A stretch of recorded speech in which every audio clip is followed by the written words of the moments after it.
Bem-vindos a mais uma história do nosso extraordinário, magnífico, inigualável podcast Crime! Aqui quem vos fala é Detley. Sou uma curiosa que toda semana contarei um crime baseado numa história real. No nosso último podcast, que tinha como título Os Últimos Momentos da Semeadura de Paz, falamos do assassinato de Gandhi.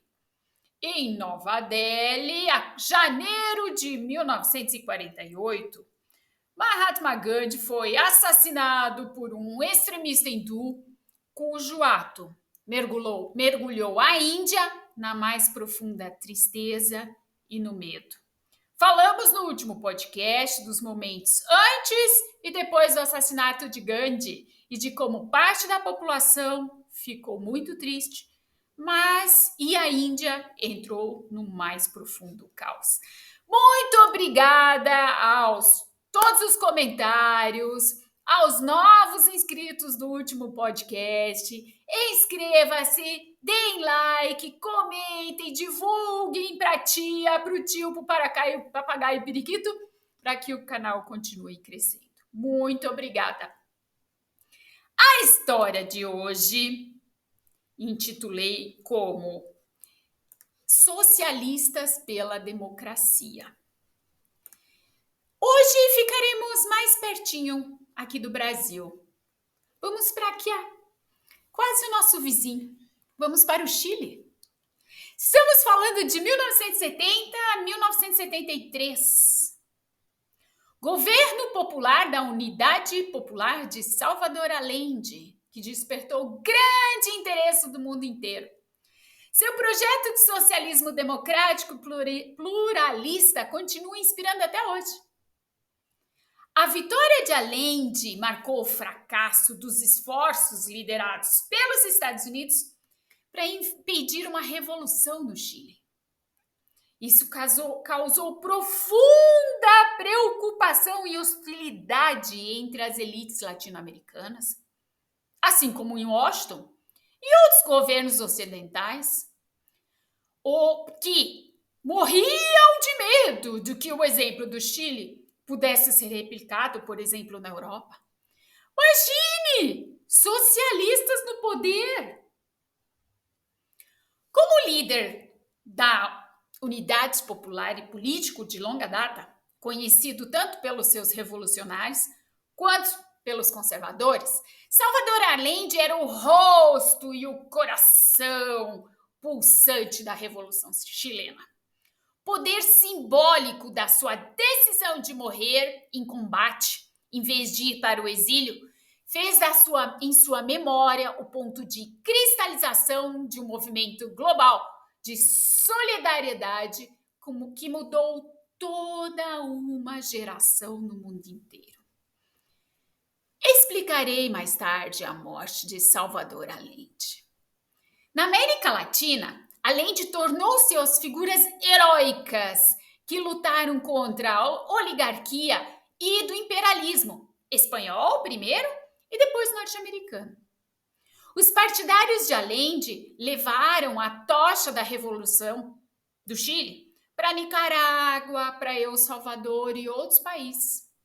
No próprio Chile, Allende tornou-se um ícone da revolução durante a ditadura que se seguiu ao golpe. Pouco antes da sua tentativa de matar o ditador Augusto Pinochet em 7 de setembro de 1986, os guerrilheiros ouviram o último discurso de Allende no rádio, antes da sua morte. Também falarei desse discurso. Montei um podcast exclusivo sobre esse discurso que também faz parte das grandes maravilhas do mundo, o discurso de Salvador Allende. Hoje, ruas, praças, centros esportivos, portos, parques, no mundo inteiro recebem o seu nome. Havana, Moscou, Caracas, Rio de Janeiro, Cidade do México, Copenhague, Paris, Berlim, Roma, o mundo inteiro lembra de Salvador Allende. Embora Salvador Allende dificilmente seja reconhecido no México. Como se diz? Santo de casa não faz milagres. Ele foi eleito o maior chileno do século XX em 2008, em prova do poder de seu legado político. Salvador Allende se tornou um mito e um símbolo, assim como Gandhi, que falamos no último podcast. Mas quem é Salvador Allende? Quem é esse Allende? Vou explicar um pouco sobre a vida dele. No período turbulento que levou à ditadura inspirada em Mussolini, do coronel Carlos Ibáñez, Allende tornou-se um líder estudantil. Ele ganhou destaque na luta contra essa ditadura. Trabalhou em hospital psiquiátrico, em um necrotério, ganhou seu dinheiro enfiando a mão em pus, câncer, morte, como ele mesmo disse mais tarde. Em uma sociedade com uma expectativa de vida média de menos de 40 anos. Ele escreveu um livro sobre o estado deplorável do sistema de saúde chileno. Allende passou pela prisão, pelo exílio interno, formou-se médico e foi fundador do Partido Socialista Chileno. Como membro da milícia socialista, lutou em batalhas de rua contra os fascistas na década de 30. Tornou-se líder local em Valparaíso antes de ser eleito membro do parlamento da cidade e servir como ministro da Saúde, sob o comando do presidente da Frente Popular, Pedro Aguirre Cerda. Desde seus primeiros dias políticos, Allende era amigo do Partido Comunista do Chile, que ele considerava uma parte importante do movimento trabalhista chileno. Allende fez também amizades com muitos exilados latino-americanos em Santiago, como o posterior presidente da Venezuela, Rómulo Bittencourt.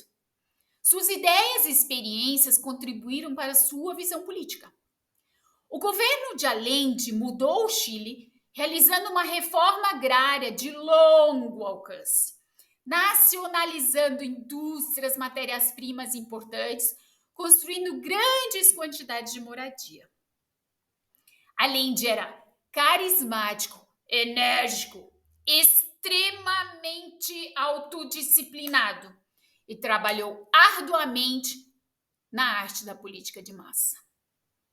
Ele trouxe sua propensão para as estatísticas e contexto para a política, criando regularmente círculos de especialistas para ajudá-lo a desenvolver conceitos de política que ele então traduzia em termos populares e fáceis de entender. Ele permaneceu como membro do parlamento até ser eleito presidente em 1970.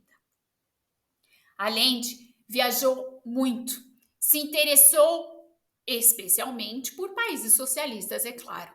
Visitou a União Soviética, a China, o Vietnã, a Coreia do Norte, Cuba. Como líder político, não apenas refletia os desejos da população, mas moldava ativamente o debate democrático. Por exemplo, ele transformou a nacionalização do cobre de uma questão marginal em uma demanda de todos os partidos antes de ser adotada por unanimidade pelo Congresso chileno. Allende foi eleito para o Senado e acabou se transformando seu presidente no final da década de 60. Quando criticado, ele sempre revidava, defendendo o direito à luta armada contra a tirania e apontando a hipocrisia dos seus oponentes.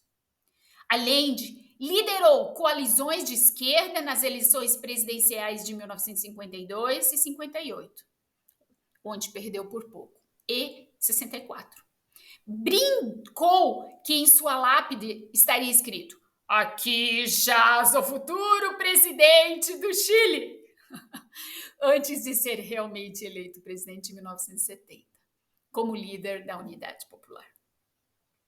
Em 3 anos, o governo de Allende transformou o Chile, realizando reforma agrária de longo alcance, nacionalizando as indústrias e matérias-primas e construindo grande quantidade de moradia.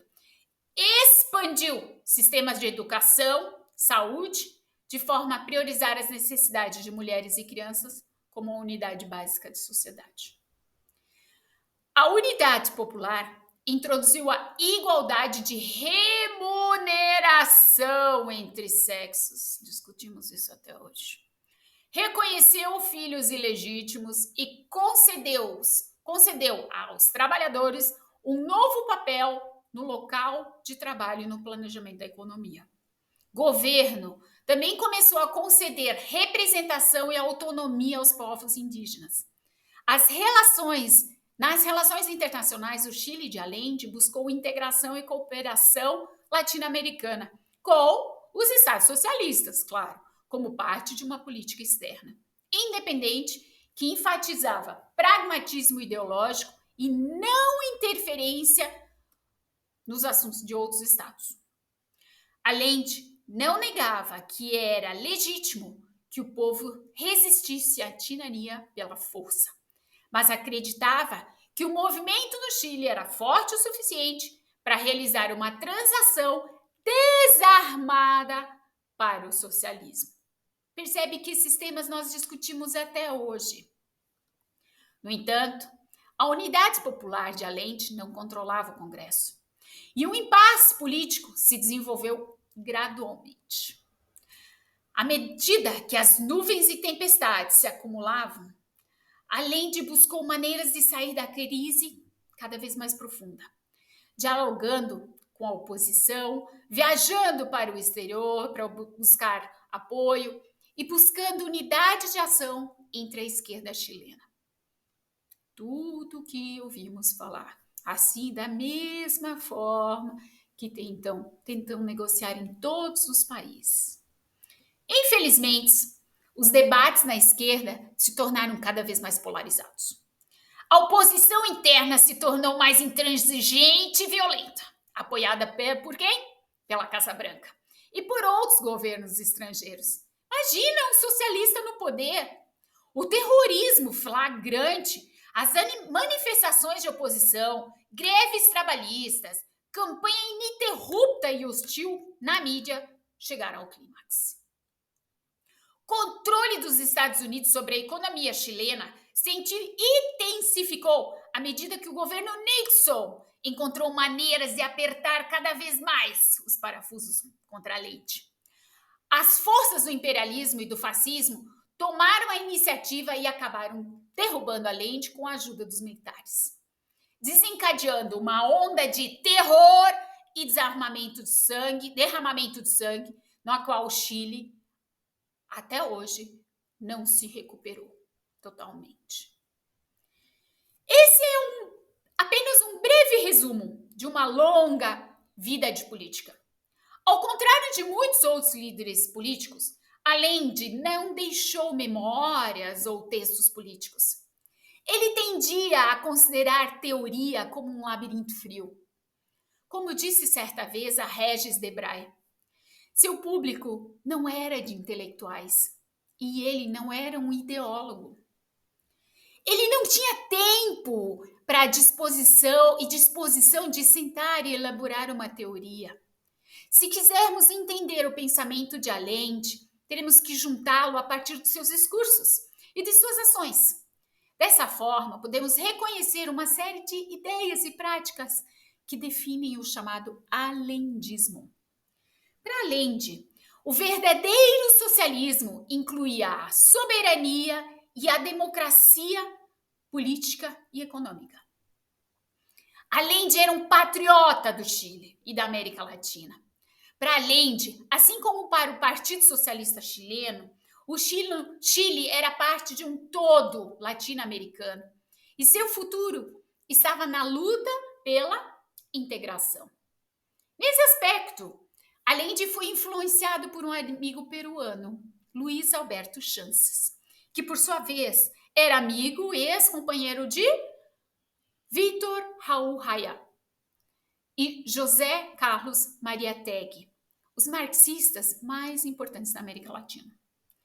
Allende sentiu uma conexão com os políticos latino-americanos, como o colombiano, por exemplo, Jorge Eliezer Gaitán, e os presidentes da Guatemala, Juan Carlos Arevalo e Jacobo Arbenz,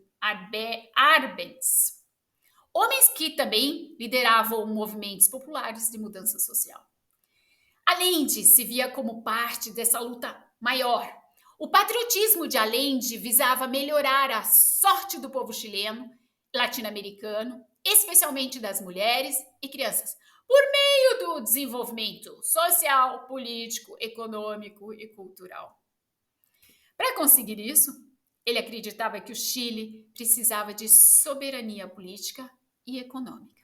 Ao trabalhar nesse sentido, o Chile poderia apoiar os movimentos trabalhistas de outros países e libertar opressores de todos os países, incluindo o núcleo imperialista das correntes que eles mesmos haviam colocado por meio de opressão de outros. Ah, se fosse fácil, né? Quais eram os 3 pilares de Allende? A contrapartida do patriotismo de Allende foi seu anti-imperialismo, apaixonado e duradouro. Para Allende, o imperialismo tinha como seu centro os Estados Unidos, mas também tinha uma ramificação europeia que agia em harmonia com ele, claro. Esse imperialismo ocidental se opunha ao movimento socialista e sufocava as legítimas aspirações democráticas e econômicas dos pobres do mundo. Alguns dos países, dos amigos de Allende, como o venezuelano Rómulo Bittencourt, tentaram se aproximar dos Estados Unidos. Mas mesmo quando o imperialismo usava métodos não violentos, o resultado, de acordo com Allende, era sempre dominação e dominação arbitrária. Portanto, não poderia haver paz definitiva com o imperialismo. Por outro lado, embora Allende tenha criticado a União Soviética, ele permaneceu positivo em relação ao papel da União Soviética no mundo durante toda a sua vida. Seu anti-imperialismo não era do tipo nem Washington, nem Moscou. Foi esse anti-imperialismo e seu reconhecimento de um amplo movimento anticapitalista em escala global que distinguiu Allende da tradição social-democrata.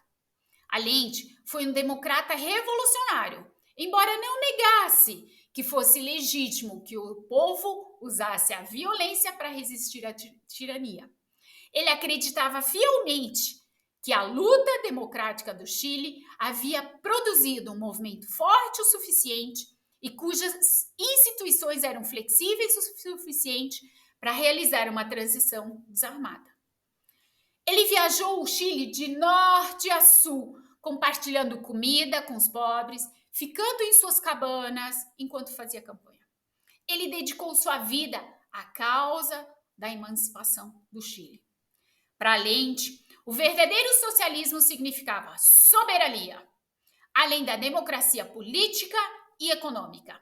Democracia política significava para ele pluralismo, tanto dentro quanto fora do movimento popular. O movimento popular era formado por diferentes correntes históricas, incluindo socialistas, comunistas, democratas e radicais. Todos com um papel a desempenhar na luta de uma aliança socialista comunista centralizada. O desafio era coordenar esse movimento e criar uma plataforma em evolução de demandas comuns que canalizasse o impulso popular para a mudança, né? Juntar tanta gente é muito difícil. A democracia econômica significava a alocação democrática de recursos para o benefício de toda a população. Juntos, eles excluíam a subordinação econômica e política e as forças externas ou uma elite junto com a elite indígena. Esses 3 pilares foram o núcleo do pensamento político de Allende. Mas quem eram os amigos e inimigos de Allende? Em sua prática política, Allende era um pragmático e não um dogmático. Ele era um homem do povo, que passou grande parte da sua vida entre as pessoas comuns. Ele gostava de comer, beber, se vestir bem, mas não se intimidava com as solas gastas dos sapatos, as pulgas e os perfumes baratos dos pobres. Ele viajou o Chile de norte a sul, compartilhando a comida, dormindo entre os pobres. Dedicou sua vida à população mesmo. Ele conhecia o Chile melhor do que qualquer outro político na sua época. Ele achava difícil não gostar das pessoas. Não concentrava sua raiva em conceitos. Ele entendia que as ações das pessoas muitas vezes não correspondiam às suas palavras. E sua vida mostra um esforço consistente para unir e mudar e corrigir em vez de destruir. Como resultado, muitas vezes, manteve boas relações pessoais com conservadores e atores de todo o espectro político, desde que o tratassem com respeito. Seus únicos amigos reais eram o fascismo e o imperialismo, e seus aliados. Assim como sua amizade anterior com o líder político da democracia cristã chilena, Eduardo Frei, só se deteriorou quando seu último não repudiou a interferência dos Estados Unidos na política chilena, na década de 60. Em uma reviravolta amarga, Frei foi posteriormente assassinado pela ditadura, que ele havia ajudado a chegar ao poder. Além de sabia como era importante defender ativamente seu papel de líder da esquerda e enfrentar qualquer ataque contra sua sinceridade e seus princípios políticos. Ele podia até ser agressivo às vezes, mas essa abordagem permitiu que ele mantivesse sua posição política por várias décadas diante de uma imprensa implacavelmente hostil. O interesse contínuo em sua vida no projeto político da Unidade Popular mostra que suas ideias, seus métodos e seu sacrifício continuam sendo exemplo para todos aqueles que querem construir um movimento de mudança. No próximo podcast, falaremos do controverso fim de Salvador Allende. Foi suicídio ou foi assassinato?